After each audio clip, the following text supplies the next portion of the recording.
Okey, hari ini saya mau memperkenalkan kita punya Ambil punya sarapan. Okey, so yang ini tiga. Okey, yang ini probiotik, dan ini mixed fiber, yang ini protein.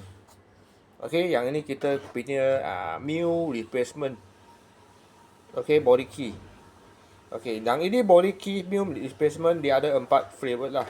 Okey, yang ini koko punya, ada coffee, ada milkshake, lagi ada satu strawberry punya, itu dia punya flavor. Okay, you boleh pilih yang mana-mana satu yang anda suka.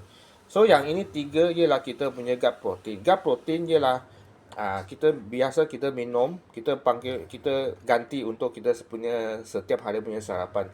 Contoh sekarang kita punya sarapan, kita setiap pagi apa kita makan? Kita makan nasi lemak, okay, kuih tiaw goreng, mihun goreng, okay, roti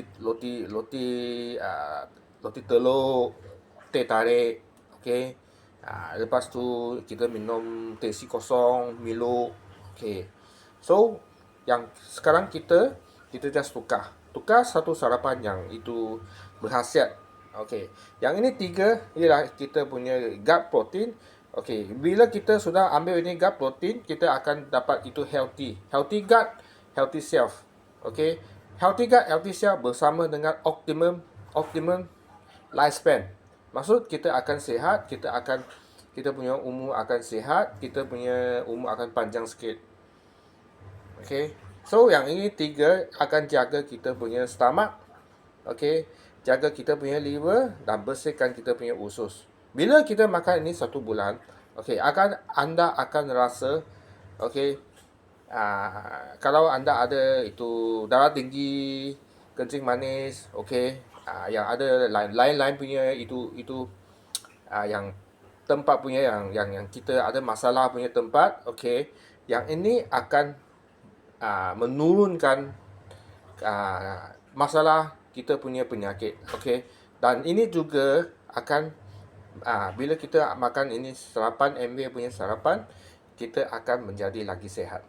Okay. Nanti saya akan share ini 4 barang.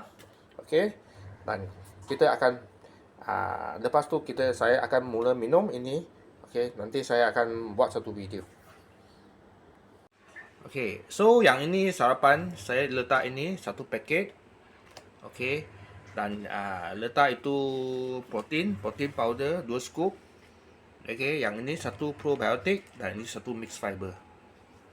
Okay, lepas tu kita shake. Lepas sudah shake, kita boleh terus minum.